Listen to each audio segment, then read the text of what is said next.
up? You know, I was raised uh, with half of my family as Jehovah's Witness, and the other half as Protestant, I guess. Kind of bounced around from different types of Protestant branches, but I never really found my place in church. I never really felt comfortable.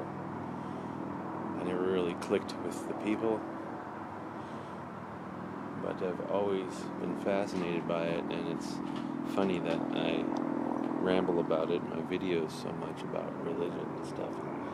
I took courses in college about world religions and philosophy courses, trying to get a grasp of it all, to find like a common denominator in everything, and that's what led to a lot of the videos that I make. Music is the one thing that always grounded me, and something about music is that you see and hear and develop pattern making skills, and grasp patterns, and understanding patterns is what helps me unravel all that scale invariant harmony and the sacred geometry and all that stuff, and help me discover all those different correlations. There's not any one person out there that's kind of got it all synchronized quite like that I could find, but I just kind of see patterns there and I try to share it. I think it's because growing up with Jehovah's Witnesses on one side of my family, I wasn't allowed to really study anything. Like the cross, I have it on my shirt right now, but that wasn't part of our theology, and they didn't believe that Jesus died on the cross, and that the cross wasn't even it was nothing but it was an evil symbol in a way, because it was an idol above God.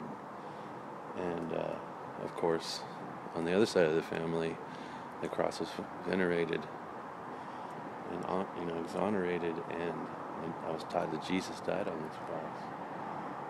So I had a really weird growing up. We didn't celebrate any of the holidays on one side, but then on the other side we'd go and celebrate the holidays. So I always was just, when you watch any of my videos about shamanism and psychedelics and how they tie into the 5 major religious holidays, it wasn't until I was a little older and got away from the dogma of both of those churches and was exploring in the hills with friends, consuming sacred mushrooms and synthetic dimethyltryptamine.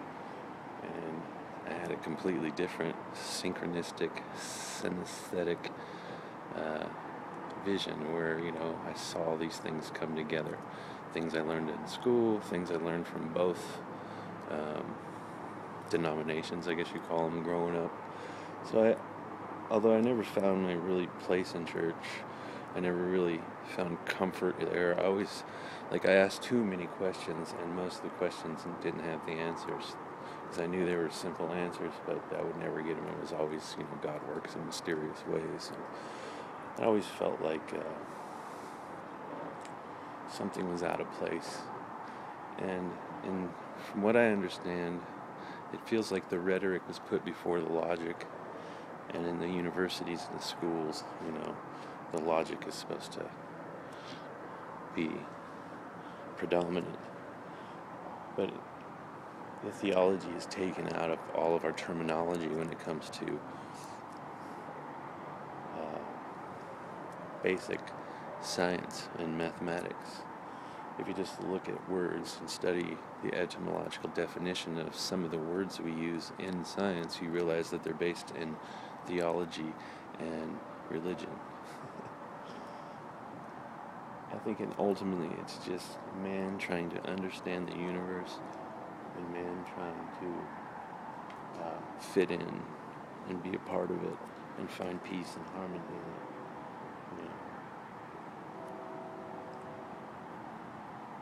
I'm glad that I grew up in these mixed things. I remember the first time I had a really awe-inspiring moment in church. Maybe I was filled with the Holy Ghost or something. I don't know if you want to call it that, but it was in a Catholic church, and I had the opportunity to sing, and we were singing in our choir, singing Latin songs and doing a lot of medieval and early choir pieces, choral pieces for the church. And I knew there was something special about those buildings and the way that they were designed just at a young age, because the way the acoustics are in those buildings and the resonance and ultimately the way it makes you feel when you hear the sound, it does something to you. And I can remember just singing and getting the chills and just letting the emotions take over, and I could feel the release of these endorphins in my body and just felt so wonderful and so beautiful and connected. And I thought, wow, there was some kind of power in that room, in that building. And that's what led me into studying, beyond just music, which, I love music. I like to sing and play guitar, play the drums, play the bass, play anything that makes notes. I can play the solfeggio scale on, I'll make a song out of it.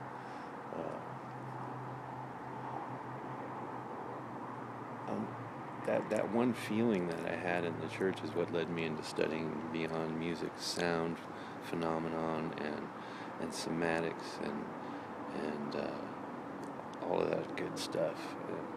It led me into geometry and all kinds of cool stuff. But it was kind of strange growing up. I was a bit bewildered by things,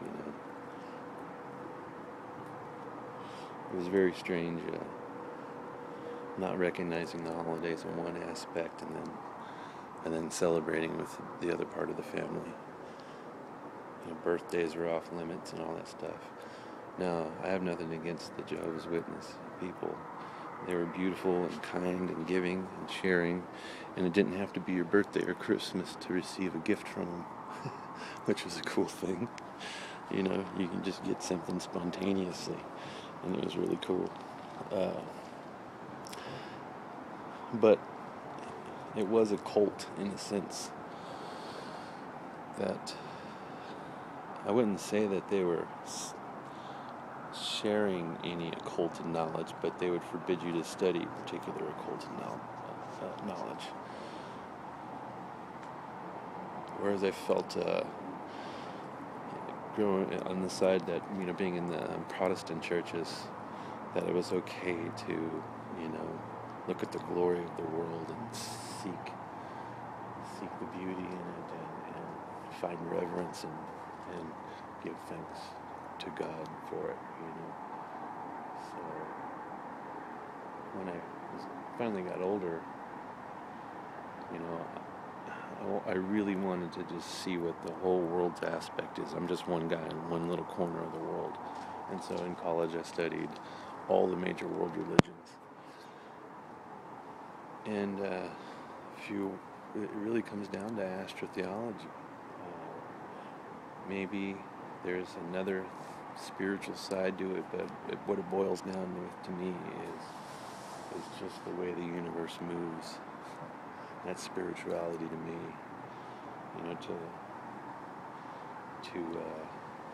To be able to just look at a flower and see the universe, or look at the universe and see the flower, or just see how intimately it's all connected.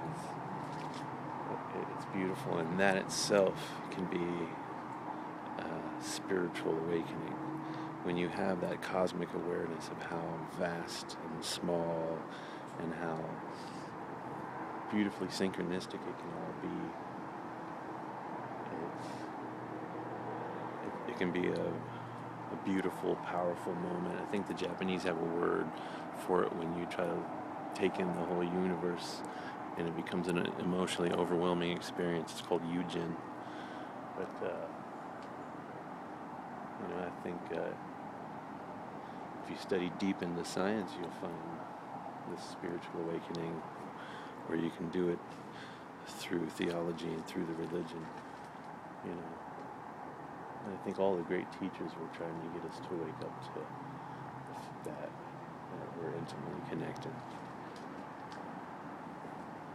Anyways, my 10-minute ramble's up. Have a good day, night, wherever you are. Be blessed. One love.